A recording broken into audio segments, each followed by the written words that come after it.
ვინ იქნება ნაციონალური მოძრაობის ახალი თავმჯდომარე, არჩევის საკითხს, ასევე დაგეგმილ სტრუქტურულ ცვლილებებს და ახალ რეფორმებს განიხილავენ პარტიის ყრილობაზე. ზუსტი თარიღი ჯერ უცნობია. პარტიის წევრების თქმით, კანდიდატურის წარდგენის შესაძლებლობა პარტიის ნებისმიერ წარმომადგენელს ექნება.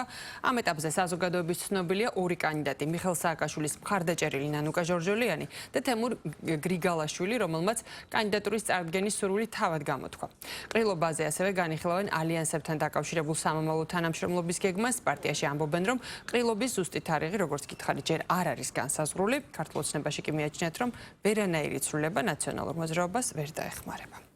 რა თქმა უნდა, უახლოესი ორი თვის მანძილზე ჩვენ ჩავატარებთ ყრილობას, იმიტომ რომ ძალიან მნიშვნელოვანია, რომ პარტიაში ძალიან მალე გახორციელდეს ის საფუძვლიანი რეფორმები, რომელზედაც ყველა ჩვენგანი ვსაუბრობთ. რა თქმა უნდა, ექნება ჩვენ ზოგადად პარტიაში არის ძალიან ელემენტარული ამბავი, რომ შეიძლება გაიყოს ხოლმე აზრები, შეიძლება სხვადასხვა კანდიდატურას უჭერდებ ხარს, მაგრამ როცა პარტიის თავმჯდომარე აირჩევა, ის უნდა სარგებლობდეს აბსოლუტურად ყველა სოლიდარობით და ხარდაჭერით. ნაციონალურ მოძრაობას არ სურს რაიმე სახის დემარშის შეტანა ოპოზიციის ერთობაში, ოპოზიციის ალიანსთან დაკავშირებით, მაგრამ გონია, რომ გაფართოებულ ფორმატში ეს იქნება პოლიცსაბჭოთა ყრილობა, შესაძლებელია ეს საკითხი ასე დადგეს. არავითარი შიდა დაპირისპირება არ არის, არჩევნები არის დანიშნული და უახლოეს მომავალში ნაციონალურ მოძრაობას ეყოლება ყრილობით არჩეული ახალი ლეგიტიმური მენეჯმენტი. მიუხედავად იმისა, რომ განსხვავებული მოსაზრებები ჰქონდა იმასთან დაკავშირებით, საერთოდ უნდა ყოფილიყავით თუ არა ალიანსის წევრი თავდაპირველად,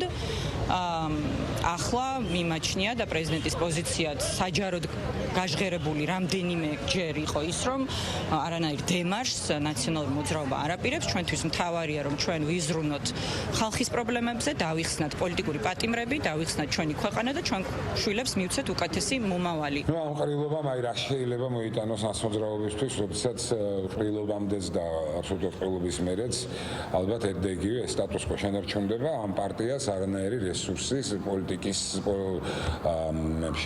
ლაბირინთებში რომ თავი გაართვას და გააღწიოს არ გააჩნია. როდესაც გზამკვლევად ნანუკა ჟორჟოლიანს აირჩევს პარტიის ბელადი, დაიწუნებს ერთს, მოიყვანს მეორეს, მე რამდენია უკვე ასეთი, სად შეიძლება ხა ამ პარტიამ თავი ამოყოს, ამოყვინთოს ამ ჭაობიდან, სადაც მძიმედ მიექანება ფსკერისკენ, საზოგადოება მე ძალიან კარგად იცის. საერთო ჯამში დიდი მნიშვნელობა ამ გადაადგილებებს არ აქვს, იმიტომ რომ მთავარი პრობლემა, რაც აქვს ამ ჯგუფებს, არის აგენტურული ხასიათი.